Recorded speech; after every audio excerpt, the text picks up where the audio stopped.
யோபு 11:13 நீர் உம்முடைய இருதயத்தை ஆயத்தப்படுத்தி உம்முடைய கைகளை அவருக்கு நேராக ஏறெடுத்தால் நலமாயிருக்கும். நேராக கையை நீர் ஏறெடுத்தால் நலமாயிருக்கும். இப்போ நாம் நம்ம கையை கர்த்தருக்கு நேராக நாம் ஏறெடுக்கணும் அப்படின்னா ஆயத்தமாக வேண்டியது என்ன என்று கேட்டால் நம்முடைய இருதயம், நம்முடைய ஓன் ஹார்ட், நம்முடைய இருதயம். இது ஒரு பெரிய ஒரு சப்ஜெக்ட். இது நான் எனக்கு என்னமோ இந்த வருஷத்தில் நாம் எல்லாரும் அதை அறிந்து நம்முடைய ஜெபம் ஒரு அர்த்தமுள்ள ஜெபமாக, ஒரு பலனை பெறுகிற ஒரு ஜெபமாக நம்முடைய ஜெபம் இருக்கணும். கர்த்தருடைய நாமத்துக்கு மகிமை உண்டாவதா. ஜெபிக்கிற ஒவ்வொரு தேவனுடைய பிள்ளைகளும் ஆயத்தப்படுத்த வேண்டியது நம்முடைய இருதயத்தை. நம்முடைய இருதயம் நம்மை குற்றவாளிகள் தீர்க்காமல் இருந்தால் நாம் ஆண்டவற்றை கேட்டுக்கொள்ளுக எதுவோ அதை நாம் பெற்றுக்கொள்ளுகிறோம் என்று நாம் வாசிக்கிறோம். நான் கடந்த நேற்றுக்கு முந்தின நாள் நான் உங்களுக்கு சொன்னேன், எஸ்ரா என்கிற ஒரு ஆசாரியன் தன் இருதயத்தை ஆயத்தம் பண்ணி வச்சிருந்தான் என்று நான் சொன்னேன். அவன் இருதயத்தை ஆயத்தம் பண்ணினதுனால அவனுக்கு கிடைத்த ஆசீர்வாதங்கள் எவ்வளோ பெரியவைகள் என்பதை நான் உங்களுக்கு சாதாரண ஒரு அடிமையாக இருந்த ஒரு ஆசாரியன் கர்த்தருடைய வேதத்தை, தன்னுடைய இருதயத்தை அவன் ஆயத்தப்படுத்தி வைத்திருந்ததுனால உயர் பதவிகள், அதிகாரங்கள், அநேக காரியங்களை அவன் ஆண்டவரிடத்தில் பெற்றுக்கொண்டான் என்பதை நீங்கள் மறந்துவிடக்கூடாது.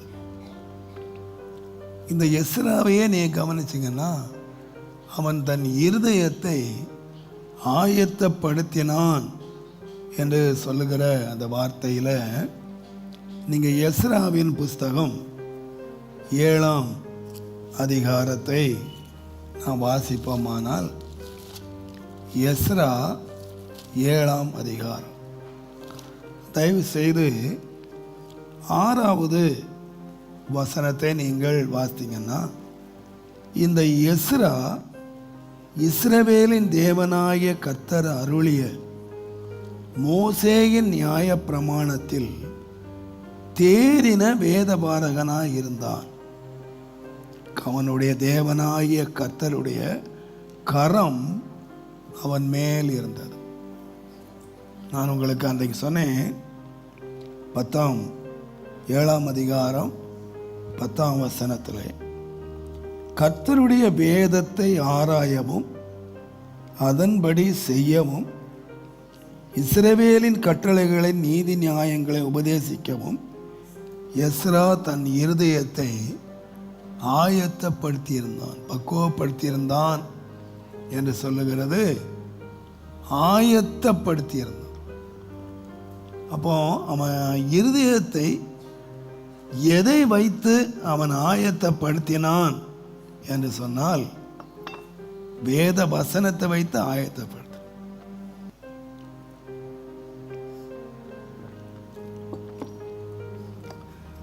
நீங்கள் 10ஆம் வசனத்தை நீங்க வாசித்தீங்கன்னா, கர்த்தருடைய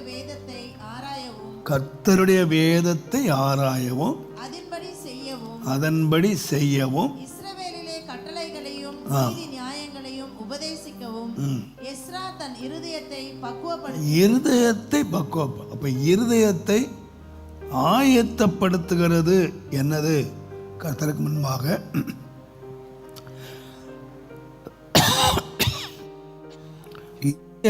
ஆயத்தம் என்னன்னு கேட்டீங்கன்னா, காட்ஸ் வேர்ட். கர்த்தருடைய வசனம் இல்லாம ஒரு மனுஷனுடைய இருதயம் ஆயத்தமாக முடியாது. அவனுடைய ஆசீர்வாதங்களுக்கெல்லாம் காரணம் என்னன்னு கேட்டீங்கன்னா வசனம். இந்த வசனத்தை வைத்து இருதயத்தை எப்படி மாற்றிட்டான்னு கேட்டிங்கன்னா ஒரு ஆயத்தமான இருதயமாக மாற்றிட்டான். நான் கடந்த வாரம் சொன்னது போல் ரொம்ப கேடான இருதயம், பொல்லாத இருதயம், தீட்டுப்படுத்துகிற இருதயம், இந்த இருதயத்தை பற்றி நிறைய சொல்லியிருக்கிறேன். இவ்வளோ ஒரு மோசமான ஒரு இருதயத்தை கர்த்தருக்கு முன்பாக ஆயத்தமாக்குற ஒரு இருதயத்தை தேவனுக்கு முன்பாக போய் நிற்பதற்கு தன்னை ஆயத்தமாக்கினதுக்கு அவன் எடுத்த வழிமுறை என்ன அப்படின்னு கேட்டிங்கன்னா கர்த்தருடைய வேதம். கர்த்தருடைய வேதம் சாதாரணமானதல்ல. அது ஒரு மனுஷனுடைய இருதயத்தை தேவனுக்கு முன்பதாக ஆயத்தமாக்கு. ஆகையினால்தான் வேத பிரமாணத்தை கேளாதபடி தன் செவியை அடைத்து கொள்ளுகிறவனுடைய ஜெபம் அருவருப்பானது. தேவன் அந்த ஜெபம் வேதம் இல்லாத ஒரு மனிதன் வாழ்க்கையிலே வசனம் இல்லாத ஒரு மனுஷன் ஜெபிக்க போவான்னா அவன் ஜெபம் அருவருப்பானது. அதை ஆண்டவர் கேட்க மாட்டார். ஆண்டவர் விரும்புகிற ஒரு ஜெபம் என்னன்னு கேட்டீங்கன்னா செவி கொடுக்கிறான், வேதத்துக்கு செவி கொடுக்கிறான். அந்த வேத வாக்கியங்களை கவனிக்கிற, அந்த வேத வசனத்தினால தன்னுடைய இருதயத்தை பக்குவப்படுத்துகிற அல்லது ஆயத்தப்படுத்துகிற ஒரு மனிதனுடைய வாழ்க்கை தான், ஜபந்தான் ஆண்டவருக்கு பிரியம். அநேக வேளைகளில் அநேகரை மணிக்கணக்காக ஜபம் பண்ண வைப்பான், நல்ல உபவாசம் பண்ண வைப்பான். ஆனால் அநேகர் தங்களுடைய வாழ்க்கையில் வேதத்தை வாசிக்கிறதையோ வேதத்தை கை கொள்றதையோ அவர்களுக்கு அவங்களுக்கு அவ்வளோ விருப்பம் இல்லை. ஆனால் ரொம்ப நேரம் ஜெபம் பண்ணுவாங்க, உபவாசம் பண்ணுவாங்க. ஜெபமும் வேதமும் நம்முடைய வாழ்க்கையில் இன்றியமையாத ஒன்று. இந்த வேதம் எதுக்குன்னு கேட்டிங்கன்னா நம்முடைய கைகளை கர்த்தருக்கு நேராக ஏறெடுப்பதற்கு, நம்முடைய இருதயத்தை ஆயத்தம் பண்ணுகிற ஒன்று தான் இந்த பைபிள், இந்த வேதம். நீங்கள் இதனுடைய விலையை நீங்கள் அறிய வேண்டும். கர்த்தருடைய பிள்ளைகளாகி நீங்கள் நிறைய பேர் வேதத்தினுடைய முக்கியத்தை அறியறதில்லை. நீங்கள் இந்த எஸ்ராவை பாருங்கள். நீங்கள் 7ஆம் அதிகாரத்தில் கர்த்தர் அருளிய இந்த எஸ்ரா இஸ்ரவேலின் தேவனாகிய கர்த்தர் அருளிய மோசேயின் நியாய பிரமாணத்திலே தேறின வேதபாரகனாய் இருந்தான். நீங்கள் 7ஆம் அதிகாரம் 11ஆம் வசனத்தை நீங்கள் வாசித்தீங்கன்னா, கர்த்தருடைய கற்பனைகளின் வார்த்தைகளிலும் அவர் இஸ்ரவேலுக்கு கொடுத்த கட்டளைகளிலும் படித்து தேறின வேதபாரகனாய் எஸ்ரா. நீங்கள் 7ஆம் அதிகாரம் 6ஆம் வசனத்தில் தேறின வேதபாரகன்னு எழுதியிருக்கு. 11ஆம் வசனத்தில் எப்படி தேறினான் என்று கேட்டால் இந்த பிரமாணத்தை படித்து தேறி, காப்பி அடிச்சு தேரல, மற்றவங்க சொன்னதை கேட்டுட்டு தேரல, அவன் படித்தான். வேதத்தை அவன் படித்து அதை ஆராய்ந்து பார்த்து. அப்போ நினைக்கிறேன், ஒருவன் ஆராய்ச்சி பண்ண வேண்டுமானால் முதலாவது என்ன செய்யணும் கேட்டீங்கன்னா படிக்கணும். நீங்கள் வேதத்தை நீங்கள் படிக்கிற வேளையில் நீங்கள் யாராக நீங்கள் மாறுவீங்க என்று சொன்னால், நீங்கள் தேறினவர்களாக அந்த வேதத்தை படித்த வேதத்தை நீங்கள் ஆராய்ந்து பார்த்து நீங்கள் அதை கை கொண்டு வருவீர்களானால் நீங்கள் யாரா மாறிடுவீங்கன்னு கேட்டிங்கன்னா, கர்த்தருக்கு முன்பாக உங்கள் கைகளை விரிக்கிற ஆயத்தமான ஒரு கூட்டமாக. உங்கள் கை விரித்தல் வீணாக இருக்காது. இங்கே கை விரித்தல் பலனற்று போகாது. உங்கள் கையை விரித்தல் வந்து வல்லமை உள்ளதாக இருக்கும். இப்போ நான் சொல்லுவேன், எஸ்ராட்ட போய் கேளுங்க, எஸ்ரா நீங்கள் எப்படி தேறினீங்க அப்படின்னு கேட்டால், நான் வேதத்தை நல்லா படித்தேன், படித்து தேறின வேத பாரகன். தேவனுடைய நாமத்துக்கு மகிமை உண்டாவதா. இப்போ நினைக்கிறேன், கர்த்தருடைய பிள்ளைகளாகிய நீங்கள் இந்த வேதத்தை நீங்கள் எவ்வளவு படிக்கிறீங்க, நீங்கள் வேதத்தை எவ்வளவு வாசிக்கிறீங்க. வேத வாசிப்பு என்பது மிக முக்கியமானது. நீங்கள் உபாகமத்தின் புஸ்தகம் 17ஆம் அதிகாரம் 19ஆம் 20ஆம் வசனத்தை நீங்க வாசிப்பீங்கன்னா, இந்த நியாயப்பிரமாணத்தின் எல்லா வார்த்தைகளையும் மன்னித்துங்க, 19 அவன் தன் இல்லை சாரி, நீங்கள் வாசிக்கிறது 17 தான், மன்னிச்சுங்க, 17, 19. இந்த நியாயப்பிரமாணத்தின் எல்லா வார்த்தைகள் வாசிங்க, மைக்கில் வாசி. இந்த நியாயப்பிரமாணத்தின் எல்லா வார்த்தைகளையும் இந்த கட்டளைகளையும் கைக்கொண்டு இவைகளின்படி செய்வதற்காக தன் தேவனாகிய கர்த்தருக்கு பயந்திருக்கும்படி கற்றுக்கொள்ளும் பொருட்டு அவன் லேவியராகிய ஆசாரியரிடத்தில் இருக்கிற நியாயப்பிரமாண நூலை பார்த்து தனக்காக ஒரு பிரதியை எழுதி தன்னிடத்தில் வைத்துக்கொண்டு, தனக்காக ஒரு பிரதியை எழுதி, தனக்காக ஒரு பிரதி இருக்கணும். ஒவ்வொருவருக்கும் என்ன இருக்கணும்? பிள்ளைங்களுக்கு இருக்கணும், பெரியவங்களுக்கு இருக்கணும். ஒரு பைபிளை 4 பேர் பங்கு போடக்கூடாது. எல்லாருக்கும் ஒரு பைபிள் இருக்கணும். தனக்கென்று ஒரு பிரதியை அன்றைக்கு பிரிண்டர் கிடையாது, ப்ரெஸ் கிடையாது, இன்றைக்குள்ள வசதி போல இல்லை, எல்லாத்தையும் கையில் தான் எழுதணும். அப்போ ராஜா என்ன செய்யணும்னு கேட்டிங்கன்னா, தனக்குன்னு ஒரு பிரதியை எழுதி தன்னிடத்தில் வைத்துக்கொண்டு தன் ஜீவனுள்ள நாளெல்லாம் அதை வாசிக்க கடவன். எது வரைக்கும் வாசிக்கணும்? ஜீவன் உனக்கு கடைசி மூச்சு, கடைசி மூச்சு விடுற பாரு, அப்ப நீ கடைசியா செய்த வேலை என்னன்னா பைபிள் வாசித்த வேலை. கடைசி வரைக்கும் உன் உடம்புல ஜீவன் இருக்கிற வரைக்கும் நீ என்ன வாசிக்கணும்னா வேதத்தை வாசிக்கணும். இது எதுக்காக பாருங்க, அங்க வாசிங்க. இப்படி செய்வதனால் தானும் தன் குமாரரும் இஸ்ரவேலின் நடுவே தங்கள் ராஜ்யத்திலே நீடித்து வாழுவார்கள். நீடித்து வாழுவார்கள். இப்படி செய்தியன்னா நீயும் உன் பிள்ளைகளும் நீடித்து வாழுவார்கள். அப்போ நீண்ட நாள் வாழ்றதுக்கு நல்ல ஒரு தங்க பஸ்மம் இருக்கு. என்னது? இதை டெய்லி சாப்பிடுங்க. டாக்டர் சொல்ற பாருங்க, காலையில் ஒரு காய் சாப்பிடு, மத்தியானம் ஒரு காய் சாப்பிடு, ராத்திரி ஒரு காய் சாப்பிடுன்னு சொல்கிற மாதிரி நான் உங்களுக்கு சொல்கிறேன், சாப்பிடுங்க. நீங்கள் நீடித்து வாழணுமா?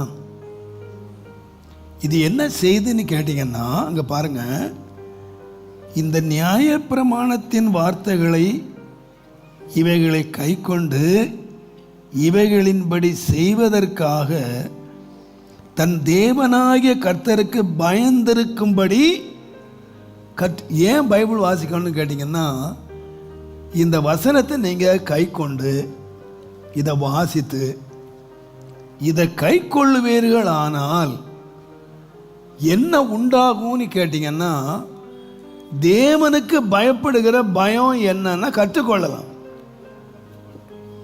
இப்போ ஒரு மனுஷன் கர்த்தருக்கு பயப்படணும் அப்படிங்கிறத எதில் கற்றுக்கொள்ளுவான்னா, இந்த பைபிளை வாசிக்க வாசிக்க, இந்த வார்த்தைகளை கை கொள்ள கை கொள்ள கை கொள்ள அவருக்குள்ள என்ன வந்துடும் அப்படின்னு கேட்டிங்கன்னா, தேவ பயம் வந்துடும். ஒழுங்கா உட்கார்ந்து கர்த்தருடைய வார்த்தையை மாத்திரம் தியானத்தோடு ஒரு மனுஷன் ஜீவனுள்ள நாள் மட்டும் இதை வாசிப்பான். ஆனால் அவன் யாராக இருப்பான்னு கேட்டிங்கன்னா கர்த்தருக்கு பயப்படுகிற ஒரு மனுஷனாக இருப்பான். உங்களை எல்லாருக்கும் தெரியும், கர்த்தருக்கு பயந்து அவர் வழிகளில் நடக்கிறவன் எவனோ அவர் வழி என்னது? வசனம். கர்த்தருக்கு பயந்து அவர் வழி அவருடைய வசனம். எவனோ அவன் பாக்கியம். உனக்கு பாக்கியமும் நன்மையும் உண்டாயிருக்கும். உன்னுடைய கையினுடைய பிரயாசத்தை நீ சாப்பிடுவாய். உன் மனைவி வீட்டோரங்களிலே கனிதரும் திராட்சை கொடியை போல இருப்பாள். உன் பிள்ளைகள் பந்திய சுற்றிலும் ஒலிவ மர கன்றுகளைப் போல இருப்பார்கள். கர்த்தருக்கு பயப்படுகிற மனுஷன் இவ்விதமாய் ஆசீர்வதிக்கப்படுவான். உன் பிள்ளைகளின் பிள்ளைகளையும் நீ காண்பாய். உன் பிள்ளை சந்ததியே நீ காண்பாய். யாருக்குன்னு கேட்டிங்கன்னா ஆரம்பமும் என்ன சொல்லுதுன்னா கர்த்தருக்கு பயந்து, முடிவும் என்ன சொல்லுதுன்னு கேட்டிங்கன்னா கர்த்தருக்கு பயப்படுகிற மனுஷன் இவ்விதமாய் ஆசீர்வதிக்கப்படுவான். இந்த கர்த்தருக்கு பயப்படுதல் இங்கிறத எங்கே கற்றுக்கொள்ள முடியும் அப்படின்னு சொன்னீங்கன்னா இந்த பைபிளில் தான் கற்றுக்கணும். இதை ஒரு மனுஷன் கருத்தாக இதை வாசிப்பான். ஆனால் அவன் யாராக இருப்பான்னு கேட்டிங்கன்னா மனுஷனுக்கு பயப்பட மாட்டான், எந்த பிரச்சனைக்கும் பயப்பட மாட்டான். ஆனால் யாருக்கு பயப்படுவான்னு கேட்டிங்கன்னா கர்த்தருக்கு பயப்படுவான். நம்முடைய வாழ்க்கை கர்த்தருக்கு பயப்படுகிற ஒரு வாழ்க்கையாக வந்துடுச்சு அப்படின்னா நீங்கள் கர்த்தருக்கு பயந்தவர்களுக்கு நீங்கள் வச்சிருக்கிற ஆசீர்வாதங்கள் நீங்கள் நிறைய இடங்களில் வாசிக்கலாம். உமக்கு பயந்தவர்களுக்கும் மனுப்புத்திரருக்கு முன்பாக நம்புகிறவர்களுக்கும் ஐ திங்க் சங்கீதங்களின் புஸ்தகம் 31ஆம் சங்கீதமா? ஆண்டவரே மை ஸ்தோத்திரிக்கிறேன். 31ஆம் சங்கீதம் 19ஆம் வசனம் பாருங்க. உமக்கு பயந்தவர்களுக்கும் மனுபுத்திரருக்கு முன்பாக உம்மை நம்புகிறவர்களுக்கும் நீர் உண்டு பண்ணி வைத்திருக்கிற உம்முடைய நன்மை எவ்வளவு பெரிதாய் இருக்கிறது. ஆண்டவர் உண்டு பண்ணுவார்னு சொல்லல, கர்த்தருக்கு பயந்தவங்களுக்கு ஏற்கனவே நன்மைகளை ஆண்டவர் உண்டு பண்ணி வச்சிட்டார். உமக்கு பயந்தவர்களுக்கும் மனுப்புத்திரருக்கு முன்பாக நம்புகிறவர்களுக்கும் நீர் உண்டு பண்ணி வைத்திருக்கிற நன்மை எவ்வளவு பெரிதாக இருக்கிறது, எவ்வளவு பெரிதாக இருக்கிறது. அவருக்கு பயந்தவர்கள் மேல் நீதியின் சூரியன் உதிக்கும். அவர்கள் வெளியே புறப்பட்டு போய் கொழுத்த கன்றுகளைப் போல வளருவார்கள் என்று மல்கியா 4ஆம் அதிகாரத்தில் வாசிக்கிறோம். அவன் பாருங்க, ஒரு தலைவன், ஒரு வீட்டு தலைவன் கர்த்தருக்கு பயந்தவனாக இருப்பான்னா அவனுடைய மனைவி சுகமாக இருக்கிறாங்க, அவங்க பிள்ளைங்க சுகமாக இருக்காங்க, சந்ததிகள் ஆசீர்வதிக்கப்படுது. இதுக்கெல்லாம் காரணம் என்னன்னு கேட்டிங்கன்னா தேவ பயம். அப்போ இங்கே ஆண்டவர் சொல்கிறாரு, நீ ஜீவன் உள்ள நாளெல்லாம் இந்த வேதத்தை நீ வாசிப்பாயானால் நீயும் உன்னுடைய சந்ததியும் நீடித்த நாட்களாக நீங்கள் நினைச்சிருப்பாப்பா. இப்போ நான் சொல்கிறேன் உங்களுக்கு, வேதம் எப்போ வாசிக்கணும்னு கேட்டிங்கன்னா ஜீவன் உள்ள வரைக்கும் வாசிக்கணும். ஒவ்வொரு நாளும் வேதம் வாசிக்கணும். இன்றைக்கி எத்தனை பெந்தகோஸ்தேக்காரங்க தங்களுடைய பிள்ளைகளை டெய்லி பைபிள் வாசிக்க பழக்கிறாங்கன்னு எனக்கு தெரியலை. நாங்கள் சிஎஸ்ஏல தான் இருந்தோம். நீங்கள் நம்மளாம் பெந்தகோஸ்தேக்காரங்க அவங்கள ரொம்ப சீப்பாக சொல்கிறோம், அவங்க ரட்சிக்கப்படலை அப்படின்னு. ஆனால் நான் உண்மையாக சொல்கிறேன், அவங்ககிட்ட இருந்த பக்தி, நாங்கள்லாம் அங்கேருந்து வந்தவங்க தான். பைபிள் வாசிக்கட்டா சாப்பாடு கொடுக்க மாட்டாங்க, சாப்பாடு கிடையாது. மனப்பாட வசனம் சொல்லட்டா சாப்பாடு கொடுக்க மாட்டாங்க. டெய்லி சாயங்காலம் கோயிலில் ஆராதனை இருக்கும், டெய்லி ஆராதனைக்கு போகட்டா சாப்பாடு, நைட் சாப்பாடு கிடைக்காது. இது நம்ம சொல்கிறோமே அவங்க ரட்சிக்கப்படலைன்னு, அவங்க வளர்த்த வளர்ப்பு, எங்களை வளர்த்த வளர்ப்பு. ஒருவேளை எங்கள் வாலிபத்தில் நாங்கள் சீர்கிட்டு போயிட்டோம், அது வேற. ஆனால் எங்களை பெற்றோர் எங்களை வளர்த்த வளர்ப்பை நாங்கள் மறக்க முடியாது. அதுக்காக நான் வாங்கின அடி, பைபிள் வாசிக்காததுக்காக வாங்கின அடி, பைபிள் வாசிக்காதனால சாப்பிடாமல் இருந்தது. எங்களை அப்படி வளர்த்தாங்க சின்ன வயசில். அவங்க வேதத்தின் மேலே அவ்வளவு வைராக்கியமாக இருந்தாங்க. பிள்ளைங்க வேதம் வாசிக்கணும், டெய்லி இந்த போர்ஷன் வாசிக்கணும், டெய்லி மனப்பாடம் பண்ணணும், வசனம் மனப்பாடம் பண்ணணும். இப்போ நாம் இன்றைக்கி பெந்தேகோஸ்தேக்காரங்க பிள்ளைங்க டாக்டர் ஆகிறதுக்கு 4 மணிக்கு எழுப்பி போடா போய் படிச்சுட்டு வாடா, போய் படிக்க போடா, அவனை படிப்பிலே கவனம் செலுத்துகிறமே தவிர, எத்தனை பெற்றோர் தங்களுடைய பிள்ளைகள் வேதத்தை படிக்கணும். 2.5 வயசில் பிள்ளைங்களை நீங்கள் வந்து பேர் என்ன ப்ரீகேஜுக்கு அனுப்புகிறீங்க. ஆனால் 5 வயசு பிள்ளைய சண்டே ஸ்கூலுக்கு அனுப்பாமல் உங்கள் பக்கத்தில் உட்கார வச்சுருக்கிறீங்க. அங்கே சண்டே ஸ்கூல் நடக்கு, 6 உங்கள் கூட வச்சுட்டு விளையாடிக்கிட்டு உட்காந்துருக்கிறீங்க. ஆனால் 2.5 வயசு பிள்ளை எங்கே கொண்டு வைக்கிறீங்க? ப்ரீகேஜ். அவன் இங்கிலீஷ் படிக்கணும், அவன் டாக்டர் ஆகணும், அவன் இன்ஜினியர் ஆகணும், உங்கள் லக்கு அதில் இருக்கு. ஆனால் உங்கள் 5 வயசு பிள்ளை உங்கள் பக்கத்தில் உட்கார வச்சுருக்கீங்களே, டேய் சண்டே ஸ்கூலுக்கு போடா, மனப்பாடம் பண்ணுறா. ஞாயிற்றுக்கிழமை சாயங்காலம் பாத்தியார் சண்டே ஸ்கூலுக்கு கொடுத்தாருல, அவசரம் கொடுத்தாருல, ஹோம் ஒர்க் எழுதுனியான்னு கேட்குற நீங்கள், எத்தனை பெற்றோர் உங்கள் பிள்ளைங்க வசனம் மனப்பாடம் பண்ணிச்சான்னு கேட்குறீங்க? சண்டே ஸ்கூல் டீச்சரை கேட்டு பாருங்கள். விசுவாசிங்க பிள்ளைங்க தான் மனப்பாடம் பண்ணுறதில்ல. இந்து பிள்ளைங்க வருது, அது மனப்பாடம் பண்ணிட்டு வருது. விசுவாசி பிள்ளைங்க தான் மனப்பாடம் பண்ணுறதில்ல.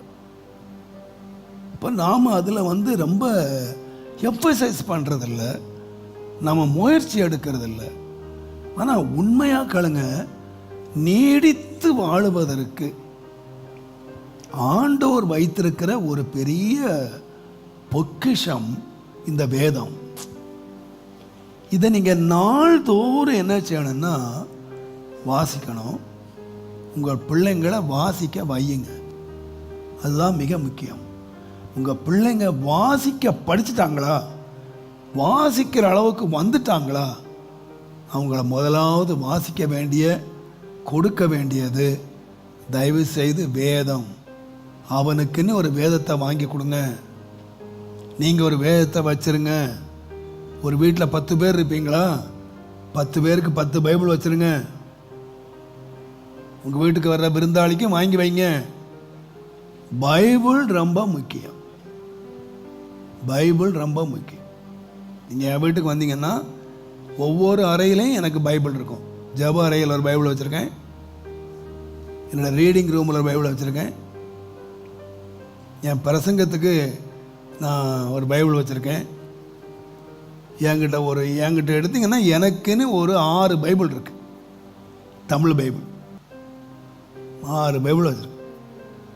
அதில் இதுலேயும் தேடி இந்த நோட்ஸ் எடுத்து இந்த வருஷம் இதை வாசித்தேன், இதில் நோட் எடுத்து போய் தேடி வாசிப்பேன்.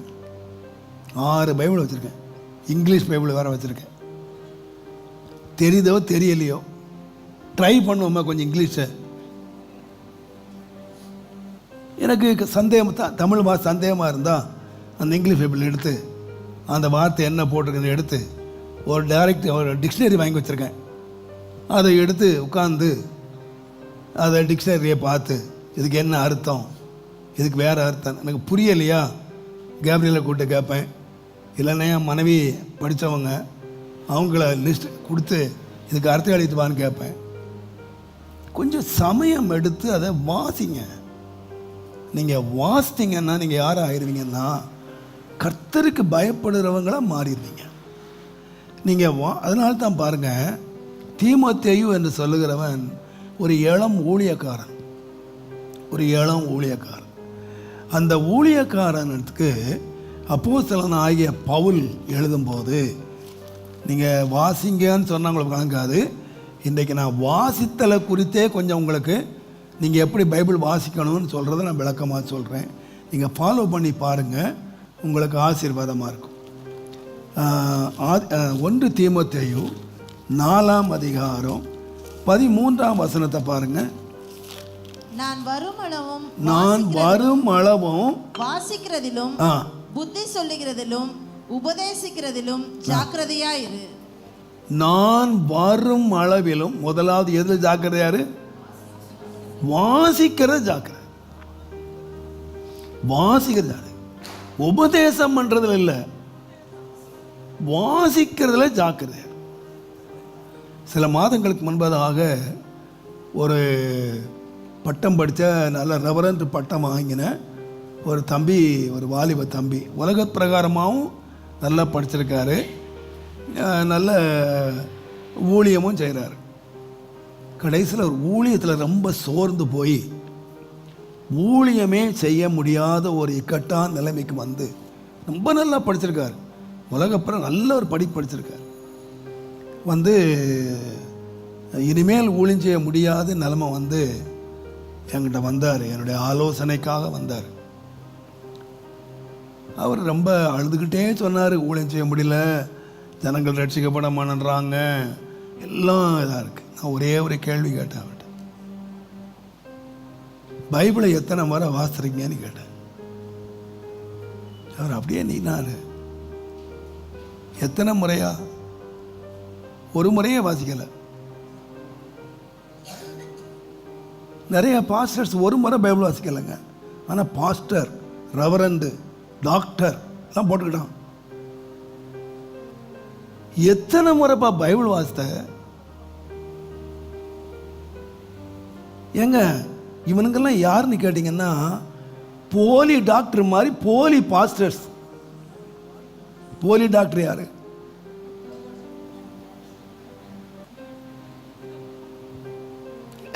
ஊசி போட தெரியாதவனா? யாரோ ஒரு டாக்டர் இருந்திருப்பான். அந்த டாக்டர் எந்த ஊசிலாம் கொடுக்குறாரு, எந்த மருந்தெல்லாம் கொடுக்குறாரு. அந்த டாக்டர்கிட்ட உட்காந்து படித்தான்.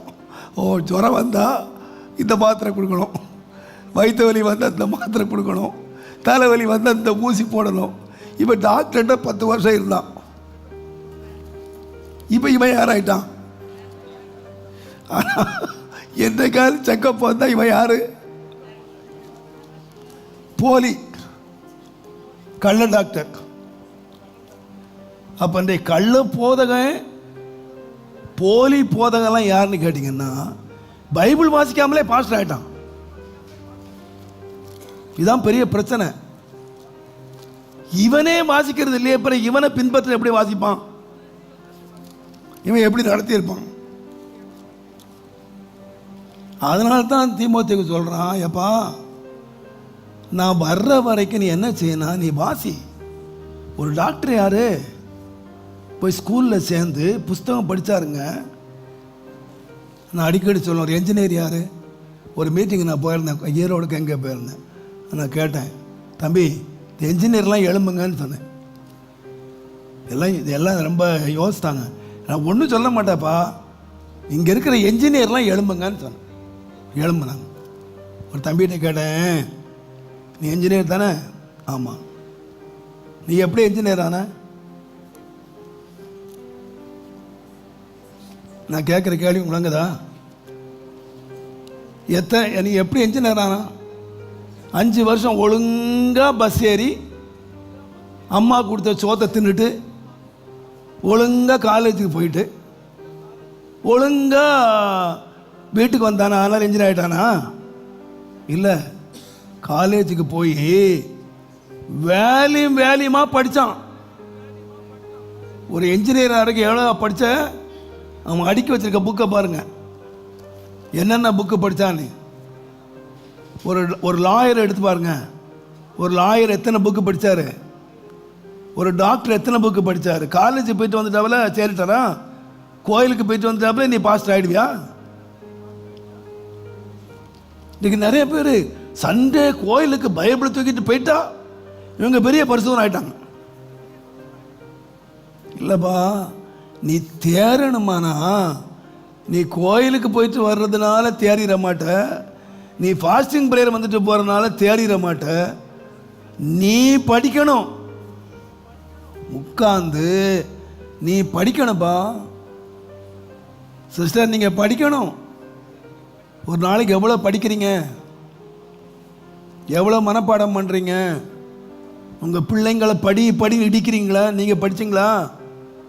அவன் படிக்காமல், பாஸ்டர் படிக்கவே மாட்டேன்றான் பாஸ்டர், நான் இவ்வளோ பீஸை கட்டி வச்சுட்டேன், இந்த நல்ல கால்ச்சி ஆத்துட்டேன், இந்த படுபாவி படிக்கவே மாட்டேன்றான், நீ படிச்சியா?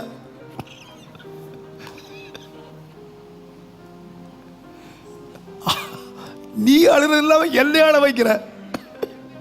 நீ சேர்ந்தாள், அவன் படிக்க மாட்டான், புத்தி சொல்லுது. புத்தி அவனுக்கு இல்லை சொல்றது, புத்தி உனக்கு தான் சொல்லணும். நீங்க வாசிக்கிறீங்களா? நீங்க தேரணுங்க. தேர்வதற்கு என்ன செய்யணும்னா, உன் ஜீவன் உள்ள நாள் மட்டும் நீ படித்து தேரணும். நீங்கள் எத்தனை பேர் பைபிள் வாசிட்டு வந்தீங்க?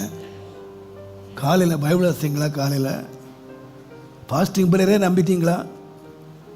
இன்றைக்கி ஜெபம் பண்ணால் ஆண்டவர் இன்றைக்கி பரலோகம் திறந்துருவார்னு காலையில் 9 மணி தான் நீங்கள் புறப்பட்டீங்க. காலையிலேயும் பைபிள் வாசிங்களா? நிறைய பேர் வாசிக்கிறதில்ல, முக்கியப்படுத்துறதில்ல. அதிகாலையில் ஜெபமும் வேதமும் உங்களுடைய முக்கிய பங்காக இருக்கட்டும். நான் ஒரு தகப்பனாக உங்களுக்கு சொல்கிறேன், என் காலத்துக்கு பின்னால் நீங்கள் ஆசீர்வாதமாக இருக்கணும்னா தயவு செய்து வேதத்தை நீங்கள் உங்கள் ஜீவன் உள்ள மட்டும் படியுங்க. விளங்குதோ விளங்கலையோ, புரியுதோ புரியலையோ. பாருங்கள், அந்த கந்தாய மந்திரி தேவனுடைய ஆலயத்துக்கு போயிட்டு ரதத்தில் போயிட்டு இருக்கவன் அவன் பைபிள் வாசிக்கிட்டு தான். இந்த பிலிப்பு போய் கேட்குறான், நீ படிக்கிறது உனக்கு விளங்குதான்னு. விளங்கலை, ஆனால் என்ன செய்யணும்? விளங்கியா படித்தான்? ஒருவன் எனக்கு சொல்லாவிட்டால் எனக்கு எப்படி புரியும்? அப்போ புரியலைனாலும் என்ன செய்தான்? படிச்சுக்கிட்டு இருந்தான். புரியலைனாலும் படிச்சுக்கிட்டு இருந்தான். உங்களுக்கு புரியலைன்னு விட்டுறாதீங்க. பாருங்க, நான் அடிக்கடி சொல்றது, கறிட்டு வரீங்க, மட்டன் கறியை மட்டும் தின்னுறீங்களா? எல்லாருக்குள்ள எலும்பு ஒன்று இருக்குல்ல, அதை எவ்வளவு கண்டிச்சு எடுக்கிறதுக்கு நீங்க தயார்? இது கடினமா இருக்குன்னு விட்டுட்டீங்களா? சிலருக்கு அந்த எலும்புக்குள்ள ஒரு இது இருக்கும், மாறும். ஒரு அம்மா தட்டி பார்த்துச்சு, வரல, கொண்ட ஊசி எடுத்து விட்டுறாங்களா? கடினமா இருக்கு, வரல, புரியல. பைபிள் மட்டும் புரியலன்றீங்களே. எல்லாமே புரிஞ்சு செய்கிற மாதிரி வாசிங்க. நான் ஒரு அன்பா சொல்றேன் உங்களுக்கு, புரியலையா விளங்கலையா, நீங்க வாசித்துக்கிட்டே இருங்க. டெய்லி ஒரு குறிப்பை வச்சு நீங்க வாசிங்க. நீங்க அதை வாசிக்க தேவனுடைய நாமத்துக்கு மகிமை உண்டாவதாக. இதை எப்படி வாசிக்கணும் அப்படின்னு கேட்டிங்கன்னா, சுருக்கமாக சொல்லி முடிச்சிடுறேன். நீங்கள் ஏசாயாவின் புஸ்தகம் 33ஆம் அதிகாரம் 16ஆம் வசனம் பாருங்க. அவன் உயர்ந்த இடங்களில் வாசம் பண்ணுவான். 33:16. இயேசுவே நன்றியோடு மன்னித்துங்க. 34:16. கர்த்தருடைய புஸ்தகத்திலே தேடி வாசியுங்கள். எப்படி வாசிக்கணும்? தேடி வாசி. கர்த்தருடைய புஸ்தகத்தில் தேடி வாசியுங்கள். இவைகளில் ஒன்றும் குறையாது இவைகளில் ஒன்றும் ஆ. ஜோடில்லாதிராது அவருடைய வாய் இதை சொல்லிற்று. கர்த்தருடைய ஆவி அவைகளை பாருங்க. இது புஸ்தகம் யாருடைய புஸ்தகம்? கர்த்தருடைய புஸ்தகம். இது பைபிள்னு வச்சுக்காதீங்க, இது கர்த்தருடைய புஸ்தகம். இதை எப்படி வாசிக்கணும்னு கேட்டிங்கன்னா, தேடி வாசியுங்கள். இதில் எதுவுமே குறை இருக்காது. இது எதுவுமே என்ன இல்லாமல் இருக்குன்னா தனிச்சு இருக்காது. எந்த ஒரு வசனமும் தனியாக நிற்காது. எல்லா வசனத்துக்கும் என்ன இருக்குன்னு கேட்டிங்கன்னா ஒரு ஜோடி இருக்கு. ஆண்டவர் ஜோடி ஜோடியாக அதை கம்பேர் பண்ணி வச்சுருக்காரு. நீங்கள் வேதத்தை நீங்கள் வாசிங்கன்னா தேடி நீங்கள் என்ன செய்யணும், ஆரம்ப நாட்களில் பைபிள் வாசிக்கிறவங்க ஒரு நோட்டை கையில் வச்சுக்கிட்டு, நான் பொதுவாக ஆரம்ப நாட்களில் நான் பண்ண எச்சரிக்கப்படுகிறேன் அப்படின்னு எழுதிடுவேன். இப்போ எங்கெல்லாம் எச்சரிக்கை வருமோ அந்த வசனங்களை எழுதிக்குவேன். ஜாக்கிரதை, அன்பு, இந்த மாதிரி வசனங்களை எழுதிட்டு, இதுக்கு டிக்ஷனரி இருக்குது, இதை நான் பார்க்குறது இல்லை, இதை நான் எழுதி வச்சுட்டு இப்போ எச்சரிக்கை 7 வசனம் இருக்குது. இந்த 7 வசனத்தை உட்காந்து மனப்பாடம் பண்ணுவேன். இந்த எச்சரிக்கைன்னா எங்கெல்லாம் இருக்குது அதை மட்டும் நீங்கள் 7 வசனம் மனப்பாடம் பண்ணுறதை விட எச்சரிக்கைங்கிற ஒரு சப்ஜெக்டில் 7 நீங்கள் வசனத்தை மனப்பாடம் பண்ணுங்க. ஜாக்கிரதை அப்படிங்கிறத மனப்பாடம் பண்ணி பாருங்கள். நீங்கள் ஜாக்கிரதைன்னு டக்குன்னு தேடிடலாம், எங்கே இருக்குது நமக்கு, இங்கே இருக்குது அங்கே இருக்குது. நான் இந்த மாதிரி தான் வசனத்தை மனப்பாடம் பண்ணேன். பிற்காலங்களில் பிரசங்கம் பண்ண வரும்பொழுது எச்சரிக்கைன்னு எடுத்திங்கன்னா கடை மனசில் வந்துடும், இங்கே எங்கே இருக்குது. அப்போ அது எல்லாம் ஒன்றா சேர்த்திங்கன்னா அது என்ன ஆயிருக்கிறது, அழகான மாங்காய் மாலை ஆயிரும். தனியாக நிற்கும் போது எப்படியா இருக்கும், அதை சேர்த்திங்கன்னா ஒரு அழகான ஒரு மாலையை. இன்றைக்கி நாங்கள் 3 பாயிண்ட்டு 7 பாயிண்ட்லாம் பேசுகிற காரணம் கேட்டிங்கன்னா, அன்றைக்கு நாங்கள் இருதயத்தில் சேர்த்து வச்சது, கோத்து வச்சது, மனப்பாடம் பண்ணது. நடக்கும்போது அதையே மனப்பாடம் பண்ணிட்டு, ராத்திரி படுக்கும்போது அதையே மனப்பாடம் பண்ணி அதையே யோசித்து, எச்சரிக்கை எச்சரிக்கை, ஜாக்கிரதை, இந்த மாதிரி தான் நான் வசனத்தை மனப்பாடம் பண்ணேன். என் வாழ்க்கையில் வாசித்தே மனப்பாடம் பண்ணேன். அப்போது எல்லா வசனங்களும் எப்படி இருக்குன்னா ஒரு ஜோடி ஜோடியாக இருக்கும். எல்லாம் ஒன்றோட ஒன்று இசைஞ்சிருக்கும். இந்த இசைவான வசனங்களை நீங்கள் கண்டுபிடிக்கிறதுக்கு தேடி வாசியுங்கள். சும்மா கடமைக்காக வாசிக்காதீங்க. இன்றைக்கு ஒரு அதிகாரம் வாசிக்கணும், 2 அதிகாரம் வாசிக்கணும், கடமை வாசி தொலைக்கணும் அப்படிலாம் வாசிக்காதீங்க. பைபிளை நீங்கள் வாசிக்கும்போது இன்றைக்கு இதனுடைய ஜோடி என்ன, இது எதோட இணையுது, நீங்கள் அப்படி ஜோடி சேர்த்து வாசித்து பழகிட்டீங்க அப்படின்னா நீங்கள் யாராக மாறிடுவீங்கன்னா நீங்கள் ஒரு ரெஃபரன்ஸ் பைபிளாக மாறிடுவீங்க. உங்கள்கிட்டே ரெஃபரன்ஸ் வந்துடும், சேர்த்து சேர்த்து சேர்த்து பழகி. இதை தேடி ஏன் வாசிக்கணும் அப்படின்னு கேட்டிங்கன்னா, நீங்கள் 2 தீமோத்தேயு 3ஆம் அதிகாரம் 16, 17 வாசிங்க.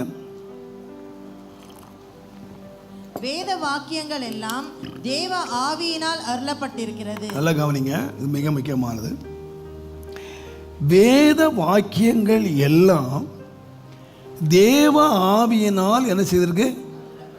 அப்போ எல்லாமே வேதம், அது நியாயப்பிரமாணமோ, அது இப்போ சொல்கிற மாதிரி புதிய ஏற்பாடோ கிருபையின் உபதேசமோ, இந்த வேத வாக்கியங்கள் எல்லாமே யாருனால் அருளப்பட்டிருக்கு? நீங்கள் பிரமாணம் வேண்டான்னு சொன்னாலும் சரி, வேணும்னு சொன்னாலும் சரி, அது அந்த காலத்துக்குரிய இந்த காலத்துக்குரியது, நீங்கள் என்ன சொன்னாலும் சொல்லிக்கங்க. ஆனால் இந்த வேதத்தில் உள்ள எல்லா வாக்கியங்களும் யாரால் அளிக்கப்பட்டிருக்குன்னா தேவனாலே அளிக்கப்பட்டிருக்கு. எதுக்கு வாசிக்கம்மா? தேவனுடைய மனுஷன் நல்ல கவனிங்க, நல்ல கவனிங்க. இந்த தேடினங்கிற வார்த்தையை நீங்கள் மறந்துடாதீங்க. எஸ்ரா தேறினவனாக இருந்தான். எஸ்ரா படித்து தேறினவனாய் இருந்தான். இங்கே நீங்கள் வாசித்து பாருங்க. நீங்கள் அந்த தேறினதெல்லாம் அண்டர்லைன் பண்ணிவிட்டு நீங்கள் என்ன பண்ணுங்கன்னா, இந்த தேறின இருக்கு பாருங்க, அதை ஒரு ரவுண்ட் பண்ணுங்க. நான் செய்கிறது தேனை ரவுண்ட் பண்ணிவிட்டு இங்கே தேறின வாசித்தீங்க பாருங்க, அதில் எழுதுங்க. இது எந்த தேர்ன எங்கே இருக்குது? எஸ்ராவில் இருக்குது. இது தேர்ந்த எங்கே இருக்குது? பிலிப்பியர் 2:3 அதிகாரத்தில் இருக்குது. அப்போ நீங்கள் அதை தேறினதெல்லாம் நீங்கள் அப்படி யோசித்தீங்கன்னா உங்களுடைய இருதயம் வசனத்தில் அது தன்னால் கோர்வை பண்ணும். உங்கள் இருதயம் வேறு காரியங்களை சிந்திக்காமல் நீங்கள் அதுலேயே ஒரு பெரிய இன்ட்ரெஸ்ட் ஆகிடுவீங்க. இந்த பசங்க கேம்ஸ் ஆடுறான் பாருங்கள், அந்த மாதிரி நம்ம பெரிய கேம் பிளேயர் ஆகிடுவோம். எதில் கேம் ஆடுவோம்னு கேட்டால் வசனத்தில். நீங்கள் சொல்லியிருக்கு தேவனுடைய மனுஷன் யாராக மாறணும்? நீங்கள் எல்லாம் நம்மெல்லாம் யார்? தேவனுடைய மனிதர்கள். நம்ம தேவனுடைய பிள்ளைகள். நம்ம எல்லாம் ஒரு காலத்தில் பிசாசின் மனிதராக இருந்தோம், நம்ம தேவனுடைய மனிதராக மாறிட்டோம். இப்போ நாம் தேவனுடைய மனிதர்கள் யாராக மாறணும் அப்படின்னு சொன்னால் தேறினவர்களாய் மாறணும். நம்ம பாஸ் பண்ணணும். தேர்னது சொன்னால் பாஸ் பண்ணுறது. அப்போ நம்ம தேவனுடைய மனிதராக நம்ம அட்மிஷன் ஆகிட்டோம்.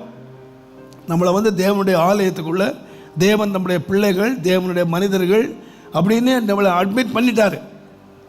இப்போ நாம் என்ன செய்யணும்னு கேட்டிங்கன்னா, தேறினவர்களாக நீங்கள் மாறுவதற்கு வாசிமா எந்த நற்கிரியையும் செய்ய தகுதியுள்ளவனாகவும் இருக்கும்படியாக அவைகள் 2 காரியம். தேவனுடைய மனுஷன் முதலாவது தேறினவனாய் இருக்கணும்.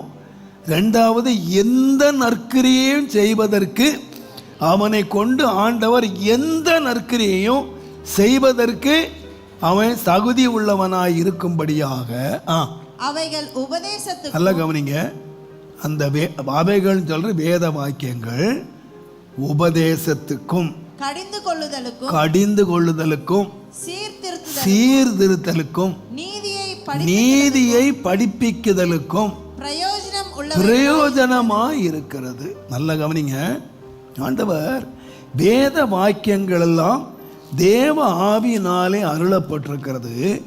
இந்த வசனத்தை ஒருத்தன் வாசித்தா அவன் யாரா மாறுவான் அப்படின்னு கேட்டிங்கன்னா, தேறினவனாய் மாறுவான். எந்த நற்கிரியை செய்வதற்கு தகுதி உள்ளவனாக மாறுவான். இது அதுக்காக இந்த வசனம் எது கொடுக்கப்பட்டிருக்கு அப்படின்னு கேட்டிங்கன்னா, முதலாவது உபதேசத்துக்கு. இன்றைக்கி நிறைய பேர் எப்படி விளைவிக்கிறாங்கன்னா, உபதேசிக்கிறதுக்குன்னு கொடுத்த உடனே இந்த வசனம் எதுக்கு தான் கேட்டிங்கன்னா, மற்றவனுக்கு உபதேசிக்கிறது. வேதம் என்ன சொல்லுன்னு கேட்டிங்கன்னா, மற்றவனுக்கு பிரசங்கம் பண்ணுகிற நீ உனக்குத்தானே உபதேசியாமல் இருக்கலாமா? மற்றவனுக்கு பிரசங்கம் பண்ணுறன்னா முதலாவது யாருக்கு பிரசங்கம் பண்ணணும்? எனக்கு உபதேசம். பைபிள் மற்றவங்களுக்கு நான் உபதேசம் பண்ணுறதுக்கு முன்னால் எனக்கு உபதேசம் பண்ணணும். இன்றைக்கி நிறைய பேர் எங்கே தப்பு பண்ணிட்டாங்கன்னு கேட்டீங்கன்னா, பைபிளை படித்து அடுத்தவனுக்கு உபதேசம் பண்ணுறாங்க. பட் இவங்க அதை உபதேசிக்கிறது இல்லை. தங்களுடைய வாழ்க்கைக்கு அதை உபதேசமாக எடுத்துக்கொள்றதில்லை. தேவனுடைய மனிதன் தேறினவனாய் இருக்கும்படி எப்பா வேத வசனம் முதலாவது உனக்கு உபதேசம். உபதேசத்தை நீ கற்றுக்கிடணும். நீ உனக்கு உபதேசிக்காம நீ பிரசங்கம் பண்ண போத. மற்றவனுக்கு பிரசங்கம் பண்ற நீ உனக்கு தானே உபதேசம் பண்ணாமல் இருக்கலாமா? நீ உனக்கு உபதேசம் பண்ணுப்பா. அப்போ பைபிள் எதுக்கு இருக்குன்னு கேட்டிங்கன்னா, எனக்கு உபதேசம் பண்ணுறதுக்கு. வசனத்தை தப்பாக விளைவிக்கிறாங்க. உபதேசம்னா உடனே பைபிள் பிரசங்கம் பண்ணுறதுக்கு, அடுத்தவனுக்கு சொல்கிறதுக்கு, அடுத்தவனுக்கு புத்தி சொல்கிறதுக்கு இல்லை. இல்லை, ஃபர்ஸ்ட் உபதேசம் பண்ணுவதற்கு கடிந்து கொள்ளுதலுக்கும். கடிந்து யார? அடுத்தவனை திட்டுறக்கா? உன்னை கடிந்து கொள்ளணும். உன்னுடைய வாழ்க்கையில் உன்னை கடிந்து கொள்வதற்கும் சீர்திருத்துதலுக்கும் உன்னை சீர்திருத்தலுக்கும் நீதியை படிப்புக்குதலுக்கும் நீ நீதியை படிக்கிறதுக்கும் எந்த பிரயோஜனப்படுவீர்களாய் எந்த தேவ மனுஷன் தேரணும், எந்த நற்கிரியையும் செய்வதற்கு நான் ஆயத்தமாக இருக்கணும்னு எந்த தேவனுடைய மனுஷன் விரும்புகிறானோ அவன் இதில் உபதேசம் கற்றுக்கணும். இதை வச்சு அவன் சீர்திருந்தணும்.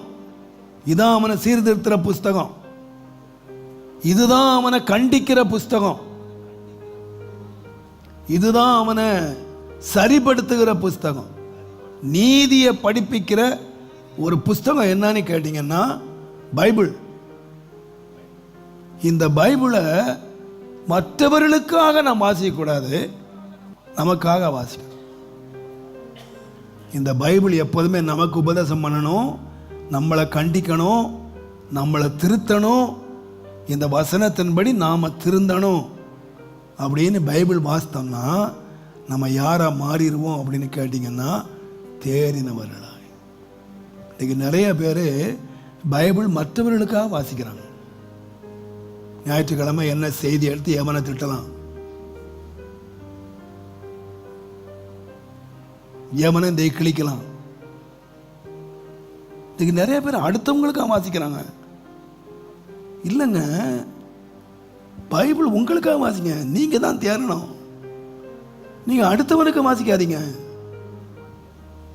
நீங்க வாசித்து, நீங்க எச்சரிக்கப்பட்டு, நீங்க உபதேசிக்கப்பட்டு, நீங்க சீர்திருந்தி, நீங்க நீதியை படிச்சிட்டீங்கன்னா நீங்க யாரா இருப்பீங்கன்னு கேட்டீங்கன்னா தேறினவர்களா இருப்பீங்க.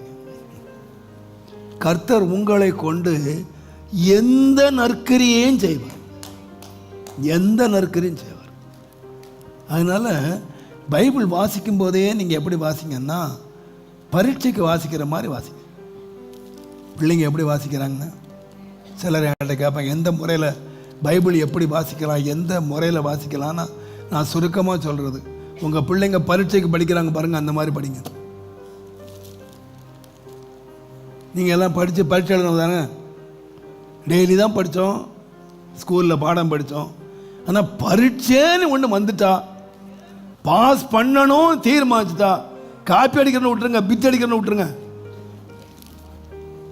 உண்மையாக பாஸ் பண்ணணும், ஸ்டேட் ஃபர்ஸ்ட் வரணும், நான் எப்படி மேலே போகணும் அப்படின்னு உண்மையாக விரும்பணும். எப்படி படிச்சிங்க? உங்கள் பக்கத்தை விட்டுற, நீங்கள் எப்படி படிச்சிங்கன்னு.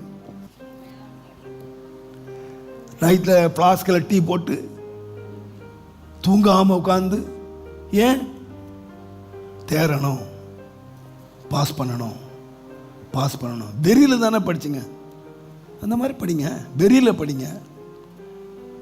பைபிள் மட்டும் தூங்கி தூங்கி படிக்கிறீங்க. நீங்கள் அந்த மாதிரி பாடம் படித்தா என்ன ஆயிருக்கும் உங்களுக்கு? வாசிக்கிறதுக்கு ஒரு வெறி வேணும், தேரணும், பாஸ் பண்ணணும், பைபிளில் பாஸ் பண்ணணும். சும்மா அங்கே அந்த அந்த கோயிலில் போட்டி வைக்கிறாங்க, எப்படியாவது ப்ரைஸ் வாங்கி ஒரு கப்பு வாங்கிக்கிறணும், அதுக்கு வாசிக்காதீங்க. அதுக்கு வாசித்தா அதுக்கு எப்படி வாசிக்கிறீங்கன்னு பாருங்கள். அப்போஸ்தலர் நடவடிக்கைகளை கேள்வி வச்சா அப்போஸ்தலர் மனப்பாடம் பண்ணிட்டீங்க.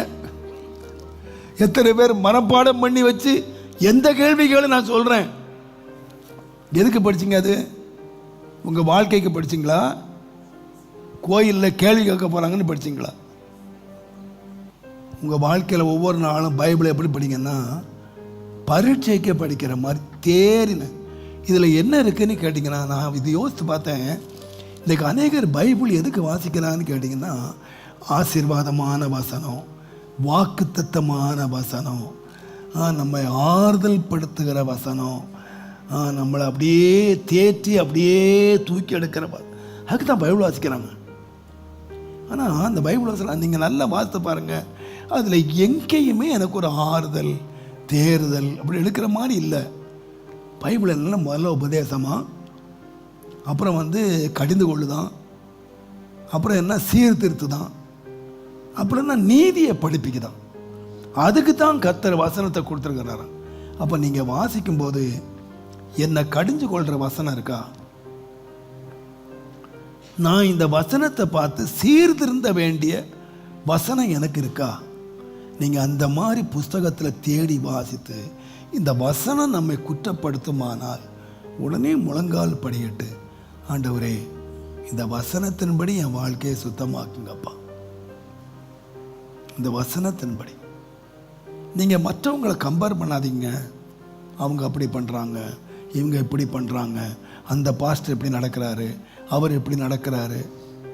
நீங்கள் எல்லாரும் ஆண்டவரே சொல்லிட்டாருங்க, என்னை தவிர நல்லவன் ஒருத்தனும் இல்லை. இயேசுவை தவிர நல்லவன் ஒருத்தன் இல்லைங்க. நமக்கு மாதிரி இந்த உலகத்தில் யாருமே இல்லைங்க. எந்த மனுஷனும் இல்லை. ஒரே ஒருத்தர் தாங்க மாதிரி, இயேசு தான் மாதிரி. இந்த வசனத்தை வச்சு கம்பேர் பண்ணுங்க. இந்த வசனத்தின்படி என் வாழ்க்கை இருக்குதா இல்லையா? முழங்கால் போடுங்க, ஆண்டவரே இந்த வசனத்தின்படி என்ன சுத்தம். அதனால தான் இயேசு சொன்னார், உம்முடைய சத்தியத்தினாலே பரிசுத்தமாக்கும், உம்முடைய வசனமே சத்தியம். அப்போ நீங்கள் வாசிக்கும் போதே நீங்கள் ஜோடி தேடி வாசிக்கணும்.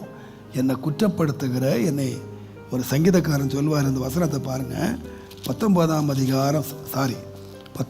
சங்கீதம் 7ஆம் வசனத்திலிருந்து நீங்கள் வாசிங்கன்னா, சங்கீதம் கர்த்தருடைய வேதம் குறைவற்றதும், கர்த்தருடைய வேதம் என்னது? குறையில்லாது, ஆத்துமாவை உயிர்ப்பிக்கிறதுமாய் இருக்கிறது. கர்த்தருடைய சாட்சி சத்தியமும், பேதையை ஞானி ஆக்கிறதுமாய் இருக்கிறது. கர்த்தருடைய நியாயங்கள் செம்மையும், இருதயத்தை சந்தோஷிப்பிக்கிறதுமாய் இருக்கிறது. கர்த்தருடைய கற்பனை தூய்மையும், கண்களை தெளிவிக்கிறதுமாய் இருக்கிறது. கர்த்தருக்கு பயப்படுகிற பயம் சுத்தமும், என்றைக்கும் நிலைக்கிறதுமாய் இருக்கிறது. கர்த்தருடைய நியாயங்கள் உண்மையும், அவைகள் அனைத்தும் நீதியுமாய் இருக்கிறது.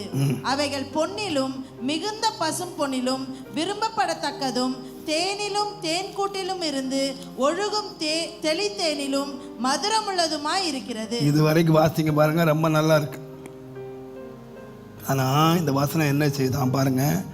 அங்கே கர்த்தருடைய வேதம், கர்த்தருடைய சாட்சி, கர்த்தருடைய நியாயங்கள், கர்த்தருடைய கற்பனைகள், கர்த்தருக்கு பயப்படுகிற பயம், கர்த்தருடைய நியாயம், இவைகளெல்லாம் எப்படி இருக்குன்னா தெளி தேனை விட டேஸ்டாக இருக்கு. தேனை அவ்வளவு டேஸ்டாக இருக்கு கர்த்தருடைய வார்த்தைகள். ஆனால் 11ஆம் வசனம் ரொம்ப முக்கியம். அவைகளால் நான் என்ன செய்யப்படும் போது அடியே எச்சரிக்கப்படுகிறேன். ஆசீர்வதிக்கப்படுகிறேனா எச்சரிக்கப்படுறேனா? கர்த்தருடைய வேதம், கர்த்தருடைய நியாயம், கர்த்தருடைய கட்டளை, கர்த்தருடைய சாட்சி, இதெல்லாம் ரொம்ப தேன் மாதிரி இருக்கு அப்படின்னு சொல்லிட்டு கீழே எழுதுறாரு, இவைகளால் உமது அடியே எச்சரிக்கப்படுகிறேன். இவைகளை கை கொள்ளுவதினால் மிகுந்த பலன். எதை கை கொள்றதுனால? கரெக்டாக சொல்லுங்க பார்க்கலாம். எச்சரிக்கை. கர்த்தருடைய வேதம், கர்த்தருடைய நியாயம், கர்த்தருடைய சாட்சி, கர்த்தருடைய கற்பனை எல்லாம் என்ன கொடுக்குதுன்னு கேட்டீங்கன்னா வார்னிங். கர்த்தருடைய வார்த்தை உனக்கு எச்சரிக்கை கொடுக்குது. இந்த எச்சரிக்கையை கேட்டு இதை கை கொள்ளுவன். அந்த எச்சரிக்கையை கேட்டு ஒருத்த கை கொள்றான் பாருங்க, அவங்களுக்கு இது எப்படி இருக்குன்னு கேட்டீங்கன்னா மிகுந்த பலனை கொண்டு வருகிறது. அப்போ நான் நினைக்கிறேன், நீங்கள் பைபிளில் ஆசீர்வாதமான வசனங்களையே தேடாதீங்க. இன்றைக்கி நிறைய பேர் என்ன தேடுறாங்கன்னா ஆசீர்வாதமான வசனங்களை தேடுறாங்க, அதை கேட்கறதுக்கு விரும்புகிறாங்க. நமக்கு இன்றைக்கி பாஸ்டர் இன்றைக்கு ஆசீர்வாதமான பயப்படாதேன்னு சொல்லிட்டாரு, நான் ரொம்ப ஆசீர்வாதம் இல்லை. நீங்கள் உண்மையாக நீங்கள் தேரணுமானா நீங்கள் எந்த வசனத்தை விரும்பணும்னு கேட்டிங்கன்னா உங்களை எச்சரிக்கிற வசனம் இருக்கு பாருங்க, அவன் தான் உண்மையான நண்பன். முத்தமிடுறவன் இல்லை, உன்னை குற்றான அவன் தான் உண்மையான நண்பன். உன்னை நேசிக்கிறவன் யாருன்னு கேட்டீங்கன்னா உன் வாய்க்கு முத்தமிடுறவன் இல்லை, உன்னை குற்றான் பாருங்க, அவன் தான் உன்னை நேசிக்கிறவன், அவன் தான் உண்மையான நண்பன், அவன் தான் எச்சரிக்கிறவன். இந்த பைபிள் நமக்கு ரொம்ப ஒரு நேசிக்கிற புஸ்தகம்னு கேட்டிங்கன்னா இந்த பைபிளை மாதிரி நம்ம எச்சரிக்கிறது யாருமே கிடையாது. இன்னைக்கு நிறைய கர்த்தருடைய பிள்ளைகள் ஊழியர்கள் கூட பிரதர் இந்த மாதிரி எச்சரிக்கையெல்லாம் பண்ணுனா ஜனங்கள் ஓடிடுவாங்க. ஓடுறவன் என்றைக்கு ஓடுவான்? மடியில் பிடிச்சி கெட்டிட்டாலும் உட்கார மாட்டான். ஓடுறவன் என்றைக்கும் ஓடுவான். உண்மையாக தேரணும், உண்மையாக கர்த்தருடைய ராஜ்யம் போகணும்னு விரும்புகிறவங்க ஆசீர்வாதமான வசனம் தேட மாட்டாங்க, தங்களை எச்சரிக்கிற வசனத்தை ஆடுவாங்க. எச்சரிக்கை வசனத்தை ஆடுவாங்க. நீங்கள் பாருங்கள், நீங்கள் இங்கேருந்து ஹைவே போங்க, காரில் ஹைவே போங்க, ரோடு ஹைவே. இந்த ஹைவேல நீங்கள் சைடில் பார்த்தீங்கன்னா எங்கேயுமே ஆசீர்வாதமான சிக்னல் வச்சிருக்காது. நீங்கள் எந்த சிக்னலை பாருங்க என்ன சொல்லும்? காஷன், நேரோ ரோடு, ஆக்சிடென்ட் பிளேஸ். ஒரு முக்கியமான ஒரு நேரோ டர்னிங், காஷன். நீங்கள் அந்த ரோட்டில் நீங்கள் ஹைவேஸில் போனீங்கன்னா எல்லா போர்டுமே என்ன கொடுக்குதுன்னு கேட்டிங்கன்னா எச்சரிக்கை கொடுக்குது. வெளில போ, 50 கிலோமீட்டருக்கு மேலே இதில் போகாத. வண்டி 200 கிலோமீட்டர் போகும், ஆனால் மிதிச்சிடாத. 50 கிலோமீட்டர் தான் போ, இதில் 20 கிலோமீட்டர் தான் போ, இதில் கவனமாக போ, இது ஆக்சிடென்ட் ஏரியா, கவனமாக போ, இது ஒரு பெரிய டர்னிங், கவனிச்சு போ, மில்ல போ. இதெல்லாம் நீங்கள் எதுக்காக? உனக்கு கார் ஓட்ட தெரியும், கார் புது கார் இருக்கு, நீ எக்ஸ்பீரியன்ஸ் டிரைவர். ஆனால் நீ கடைசி போய் சேரணுமானா அந்த பாதையில் முழுவதும் என்ன வச்சிருக்குன்னா ஆசீர்வாதம் வைக்கல, வார்னிங், எச்சரிக்கை வச்சிருக்கு. இந்த எச்சரிக்கையை ஒருத்தன் கவனித்து கவனமாக வண்டி ஓட்டினான்னா அவன் தப்பிச்சு போகலாம். நீங்கள் பாருங்கள், ஆக்சிடெண்ட் ஆனவங்கெல்லாம் பாருங்கள், ஹைவேஸில் ஆக்சிடெண்ட் ஆன வண்டியெல்லாம் பாருங்கள், எல்லாம் எக்ஸ்பீரியன்ஸ் டிரைவர்ஸ்.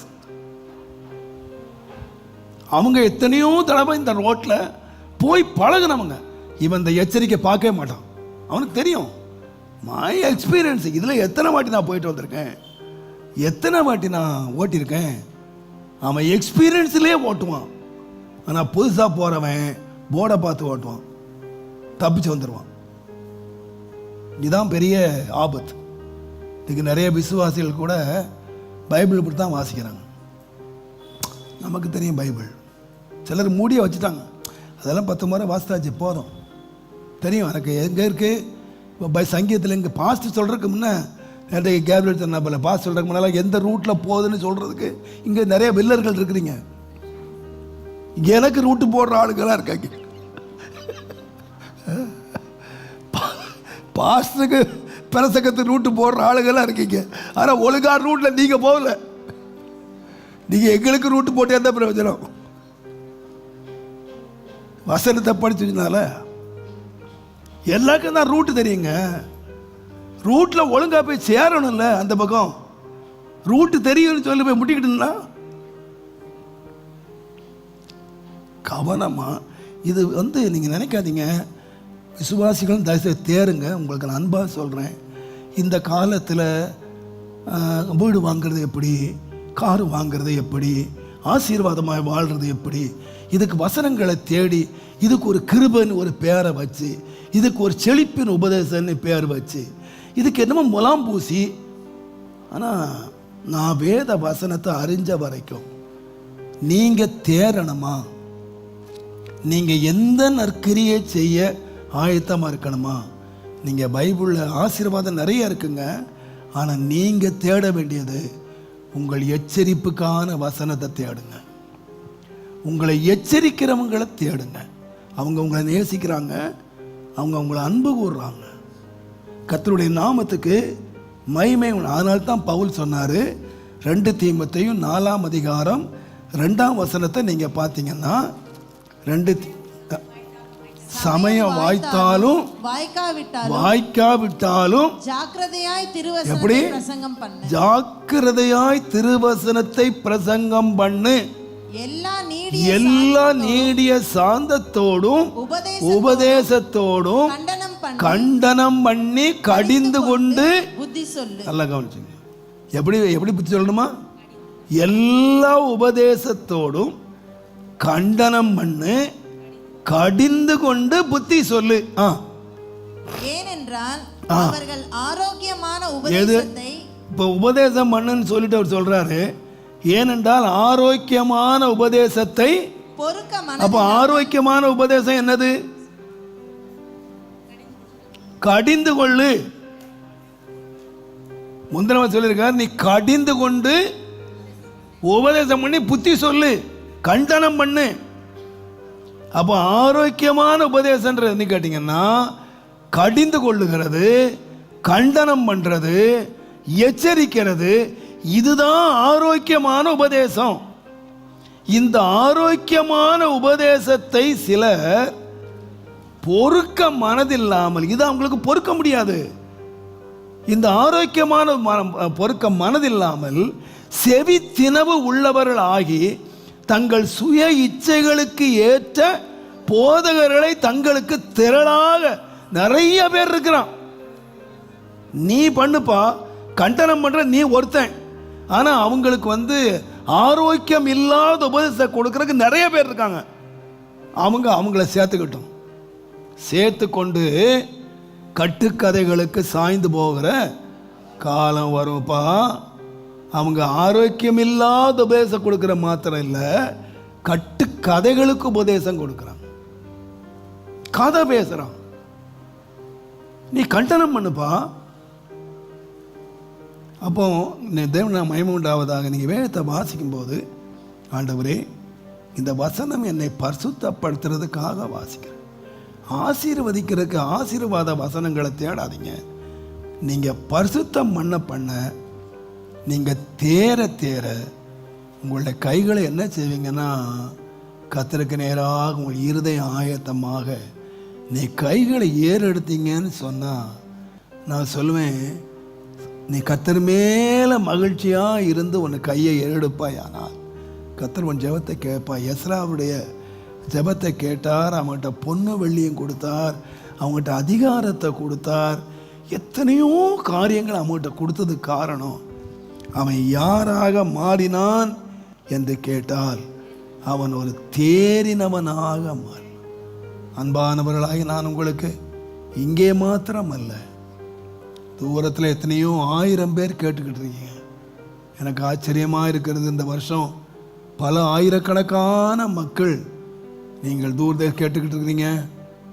ஆர்க் டிவியில், லைஃப் டிவியில், நீங்கள் எத்தனையோ டிவி மூலமாக கேட்டு, அதெல்லாம் எத்தனை ஆயிரம் பேர் கேட்குறாங்க தெரியல. இந்த வருஷத்தில் இவ்வளவு ஆயிரக்கணக்கான மக்கள் ஒரு பக்கத்தில் தேசத்தில் ஆராதனைகளுக்கெல்லாம் ஒரு நெருக்கமும், சபையில் கூடி வர முடியாத ஒரு நெருக்கமான காலகட்டம் இருந்தாலும், ஆனால் எல்லா வருஷத்தை காட்டிலும் இந்த வருஷம்தான் அதிகமான மக்கள் இந்த உபவாச ஜெபத்தில் பங்கெடுக்கிறாங்க.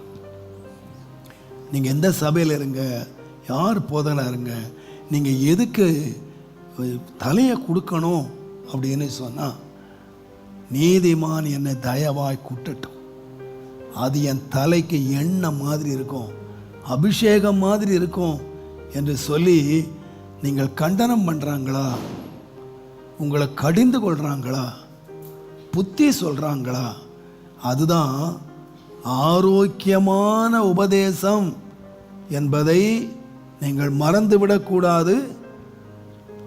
செவி தினவுள்ளவர்களாக நீங்கள் மாறிவிடாதிருங்கள். உங்கள் சுய இச்சைக்கேற்ற போதகர்களை நீங்கள் தேடாதிருங்கள். ஏனென்றால் ஆண்டவர் சொன்னாரே, ஒரு வசனத்தை மட்டும் வாசிங்க, நான் முடிச்சிடுறேன். மத்தேயு எழுதின சுவிசேஷம் தயவு செய்து 19ஆம் அதிகாரத்தை வாசிங்கன்னா 8ஆம் வசனம் வாசிங்க. அதற்கு அவர், உங்கள் மனைவிகளை தள்ளிவிடலாம் என்று உங்கள் இருதய கடினத்தின் நிமித்தம் மோசே உங்களுக்கு இடம் கொடுத்தார். ஆண்டவர் விவாகத்தை பற்றி சொல்றார். விவாகத்தில் தேவன் இணைத்தது என்ன செய்யக்கூடாது, மனுஷன் பிரிக்கக்கூடாது. அவர்கள் கடைசி வரைக்கும் தன் தகப்பனின் தாயையும் விட்டு தன் மனைவியோடு இசைந்திருக்கணும் அப்படின்னு ஆண்டவர் சொல்றார். உடனே அவங்க கேட்குறாங்க, அப்படின்னா மோசே சொல்லியிருக்கேன். ஏன்னா அவங்களுக்கு மோசே தான் பெரியவர், இயேசுவர் 2வது, அவங்களுக்கு மோசே தான் பெரியவர். அவன் மோசே சொல்லியிருக்கிறாரு, தள்ளுதற் சீட்டை கொடுத்து மனைவியை தள்ளிவிடலாம் என்று மோசே சொல்லியிருக்கிறாரு. நீர் ஒரு புருஷனுக்கு ஒரு மனைவி தான் நீர் சொல்றீரு, ஆனால் மோசே சொல்லியிருக்கார் தள்ளிவிடலாம் என்று சொல்லியிருக்கு. அப்போ ஏன் சொன்னாரு? அந்த வசனம் மறுபடியும் வாசிமா. அதற்கு அவர், உங்கள் மனைவியை தள்ளிவிடலாம் என்று உங்கள் இருதய கடினத்து நிமித்தம் மோசே உங்களுக்கு இடம் கொடுத்தார். ஆதி முதல் அப்படி இருக்கவில்லை. அப்படி இல்லை, வசனம் அப்படி இல்லப்பா. மனைவியை தள்ளி விடலாம் என்கிற வசனம் இல்லை. அப்ப இன்றைக்கு நிறைய பேர் என்ன பண்றாங்கன்னா, போதகரே என்ன பண்ண விடுறாங்கன்னா, இவங்க மன கடினத்தின் நிமித்தம் இவங்களுக்கு ஏற்ற மாதிரி வசனத்தை மாற்ற வேண்டியதா இருக்கு. ஆனா வசனம் தான். நியாயம் தீர்க்க போறது மோசே இல்லை. நல்லா கவனிச்சுங்க, கடைசி நாளிலே நம்ம நியாயம் தீர்க்க போறது மோசேயும் தாமஸ் இல்லை. தாமஸ் இப்படி தான் பிரசங்கம் பண்ணாரு, நீங்க தப்ப முடியாது. வசனம் தான். நான் சொல்லிய வசனமே உங்களை கடைசி நாள்ல நியாயம் தீர்க்குமே தவிர மோசே சொன்ன வசனம் இல்ல. உங்களை கடைசி நாள்ல எது நியாயம் தீர்க்கும்? ஒரு புருஷனுக்கு ஒரு மனைவி தான். தள்ளக்கூடாது, டிவோர்ஸ் பண்ணக்கூடாது. இது வேதம், சட்டம். ஒரே ஒரு ரீசனுக்கு ஆண்டு அனுமதிச்சார். அப்போ உங்க வேதம் அவ்வளவு தெளிதா. இது ஒரு உதாரணமா நான் சொல்றேன். இன்னும் சிலர் இருக்காங்க, ஏப்பா இந்த தொந்தரவுலாம் வேணாம், கல்யாணமே பண்ணாதுங்க, இந்த பிரச்சனையே வேண்டாம். அவங்கள பற்றி பைபிள்ல பொய்யர்னு சொல்லியிருக்கு. பிரச்சனையே வேணாம், கல்யாணம் பண்ணாமல் இருக்கணும்னா பிரச்சனையே வேணாம், தூக்கு போட்டு செத்துறணும். அப்போதான் பிரச்சனையே இல்லாமல் இருக்கலாம். பிரச்சனை எல்லாத்தையும் இருக்குங்க. தேவனுடைய நாம வசனத்தை மாற்றக்கூடாதுங்க. நமக்கேற்ற மாதிரி வசனம் மாற்றுக்கிறது இல்லை, வசனத்துக்கு ஏற்ற விதமாக நாம மாறணும். அப்போ நம்ம யாராக மாறிடுவோம்னா தேறினவர்களாய் மாறிடுவோம். நான் சொல்கிறேன், இந்த ஜெபத்தை கேட்கிற நீங்களும் இந்த ஜெபத்தை நடத்துகிற நானும் எங்கெல்லாம் கேட்டுக்கிட்டு இருக்காங்களோ, டிவி மூலமாக, யூடியூப் மூலமாக, ஃபேஸ்புக் மூலமாக கேட்டுக்கிட்டு இருக்காங்களோ, நம்ம எல்லாரும் யாராக மாறணும்னா ஜெபிக்கிறவங்களாக மாறுறதை விட நாம் எல்லாரும் பாஸ் பண்ணணும். ஒருத்தரும் ஃபெயில் ஆகிடக்கூடாது. ஒரு நாள் வரப்போகுதுங்க, ஒரு இமைப்பொழுதில் நாம் எல்லாரும் மாற வேண்டிய ஒரு நாள் இருக்கு. அன்றைக்கு தான் நம்ம பாஸ் பண்ணோமா, நம்ம ஃபெயில் ஆயிட்டோமா. நம்முடைய ஓட்டம் ஒரு பரிசுத்தமான விதமாக ஜெபித்தார்.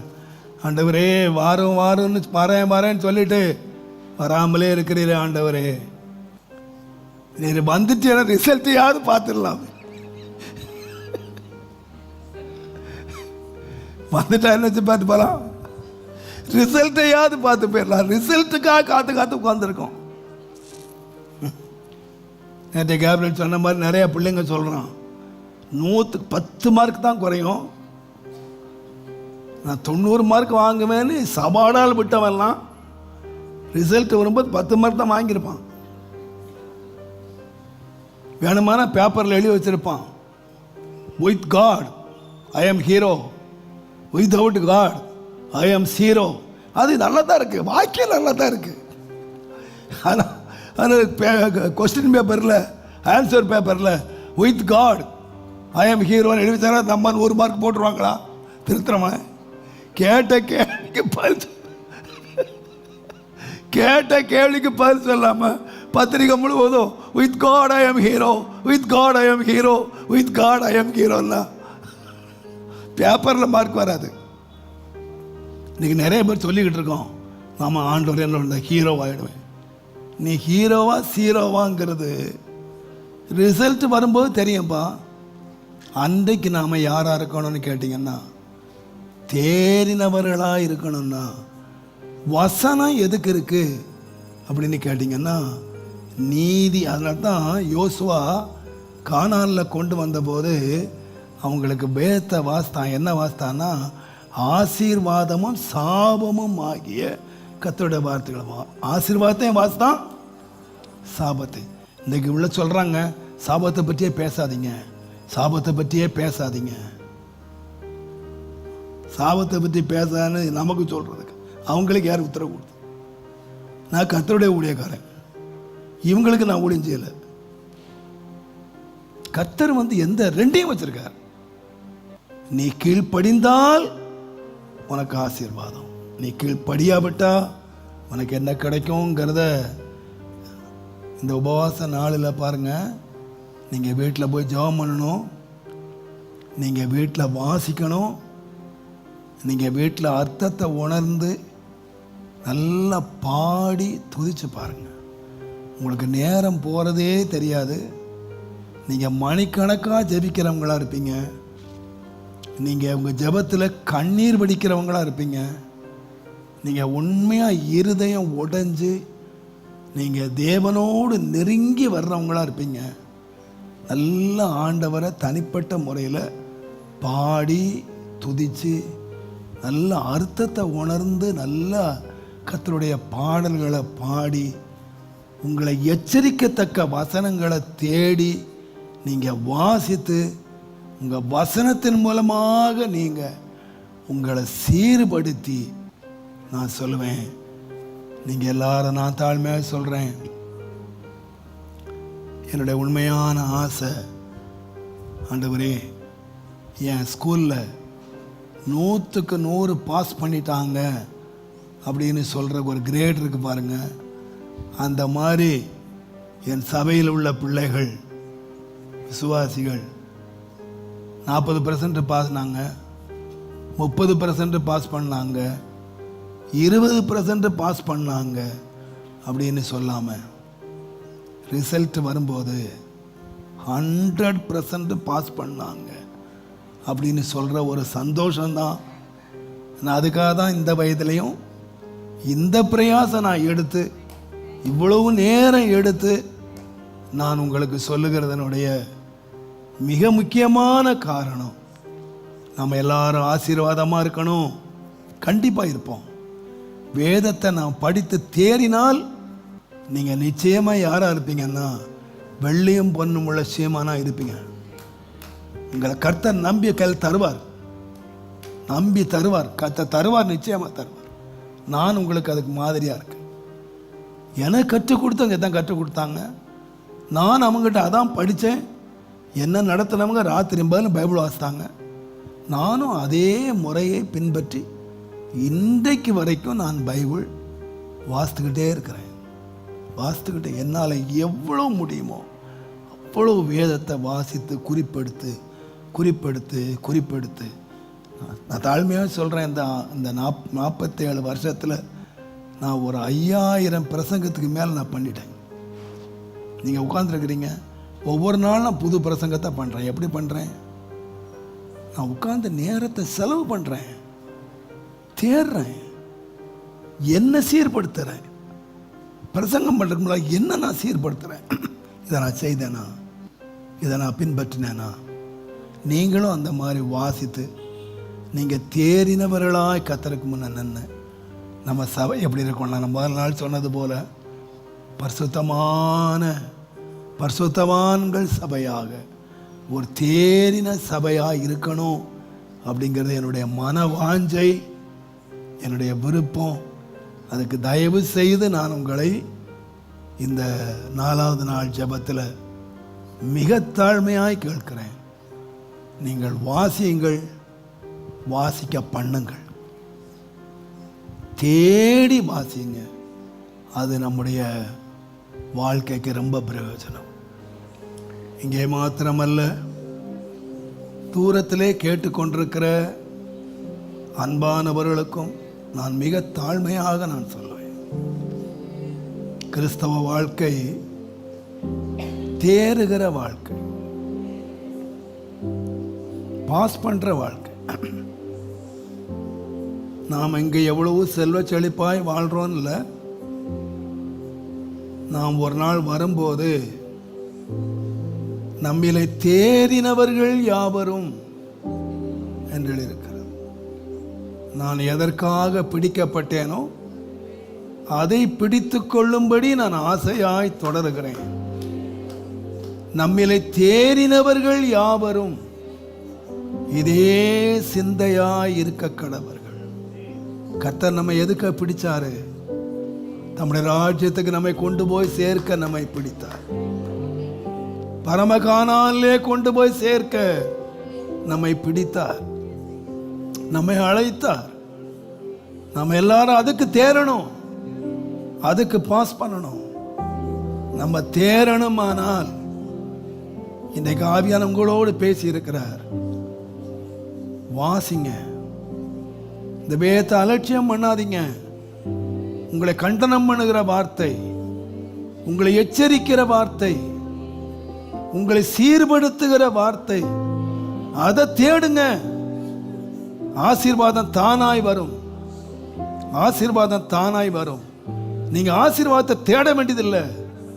ஆண்டவர் ஆசீர்வாதத்தை உங்களை ஆசீர்வதிச்சிட்டாரு, சாபத்தை நீக்கி ஆசீர்வதிச்சிட்டாரு. நீங்க என்ன செய்யுங்கன்னா உங்க இருதயத்தை மாத்திரம் அந்த ஆசீர்வாதத்துக்கு ஆயத்தமாக்கி நீங்க கையை உயர்த்திட்டீங்கன்னா நான் சொல்லுவேன், ஆசீர்வாதம் உங்க மேல பொழியும். நீதிமானுடைய சிரசின் மேல் கர்த்தருடைய ஆசீர்வாதம் தான். நீங்க இன்றைக்கு உணர்ந்துருங்க, ஆண்டவரே வேதத்தை நான் வாசிக்கிறத அலட்சியம் பண்ணியிருக்கேன். வாலிப பிள்ளைகளே, தங்கச்சிமாரே, என் அருமையான பிள்ளைகளே, நான் சொல்லுகிறேன், ஒரு வாலிபன் தன் வழியை எதனாலே சுத்தம் பண்ணுவான்? உம்முடைய வேதத்தின்படி தன்னை காத்து கொள்வதனாலே என்று இருக்கிறது போல நம்முடைய வழிகள் சுத்தமாக வேண்டுமானால், வாழ்க்கை சுத்தமாக வேண்டுமானால், தயவு செய்து சமயம் எடுத்து கவனம் எடுத்து நீங்க உட்கார்ந்து வாசித்து, ஆண்டவரே அந்த வேதத்தின்படி நடக்க ஒரு தேறின வேத பாரகனாக தேறினவனாய் நிற்க எனக்கு உதவி செய்யுங்கப்பா. ஒரு 5 நிமிஷம் நம்ம ஜெபம் பண்ணுமா? உங்களுக்காக நீங்க குற்றத்தை உணர்ந்து இந்த வேத புஸ்தகம் அலட்சியம் பண்ணியிருந்தீங்கன்னா, வேதத்தின் மகத்துவங்களை எழுதி கொடுத்தேன், அது அந்நிய காரியமாக எண்ணினார்கள். நீங்க அந்நியமா எண்ணியிருந்தீங்கன்னா நீங்க அறிக்கை பண்ணுங்க, நீங்க அழுங்க, நீங்க ஜெபம் பண்ணுங்க. ஆண்டவரே எங்களை அந்த வேதத்தின் மேல ஒரு தாகத்தை எங்களுக்கு தாங்கப்பா. உம்முடைய வார்த்தைகளால் நீர் எங்களை எச்சரித்து கற்பித்து கொடுத்து உம்முடைய திட்டத்தின்படி நாங்கள் எல்லாரும் தேறினவர்களாய் நிற்கும்படி, தேறினவன் எவனும் தன் குருவை போல இருப்பான் என்று எழுதியிருக்கிறது போல, இயேசுவே எங்கள் குருவாகிய உம்மை போல நாங்கள் எல்லாரும் இருக்கும்படி அதற்காக தானே அப்பா ஜீவனை கொடுத்தீர். நாங்கள் தேறினவர்களாய் நிற்கணும் அப்படிங்கிறதானே உங்க ஆசாப்பா. அந்த ஆசை நிறைவேற உங்களுடைய வேதத்தின் மகத்துவங்களுக்கு நாங்கள் எங்களை ஒப்பு கொடுத்து, அதில் சொல்லப்படுகிற எச்சரிக்கைகள், அதிலே சொல்லப்படுகிற கண்டனங்கள், சீர்திருத்தல்கள், உபதேசங்கள், இவைகளை நாங்கள் கற்றுக்கொண்டு அதற்கு எங்களை அர்ப்பணித்து உமக்கு முன்பாக நாங்கள் தேறினவர்களாய் நிற்பதற்கு ஆண்டவரே எங்களுக்கு உதவி செய்யும், எங்களை நடத்தும், எங்களை பாதுகாத்து கொள்ளும், உம்முடைய நாமத்தை மகிமைப்படுத்திக் கொள்ளும். கிருபை தாங்கட்டும். உம்முடைய நாமம் ஒன்றே மகிமைப்படுவதாக ஆசீர்வதியும். எங்களுடைய ஆலய கட்டுமான பணியையும் உம்முடைய கரத்திலே நாங்கள் வைக்கிறோம். இதுவரைக்கும் அதை நடத்தி கொண்டு வருகிறீர். அநேகர் அதற்கு தாராளமாய் கொடுக்க பண்ணியிருக்கிறீர். இன்னும் எல்லா தேவைகளையும் தயவாய் சந்தித்து குறித்த நாளுக்கு முன்பதாகவே இந்த வேலைகள் நிறைவேறி முடிய உதவி செய்யும், நடத்தும், ஆசீர்வதியும். இயேசுவின் நாமத்தில் பிதாவே, என் ஆத்துமாவே என் முழு உள்ளமே அவருடைய பரிசுத்த என் ஆத்துமாவே அவன் அக்கிரமங்கள் எல்லாவற்றையும் மன்னித்து நோய்களை எல்லாம் குணமாக்கி பிராணனை கிருபையினால் இரக்கங்களினால் முடிசூட்டி நன்மையினால் வாயை திருப்தி ஆக்குகிறார். கழுகுக்கு சமானமாய் வயது திரும்ப வாழ வயது போல் ஆகும். ஆமேன், ஆமேன், ஆமேன். Praise the Lord. Praise the Lord.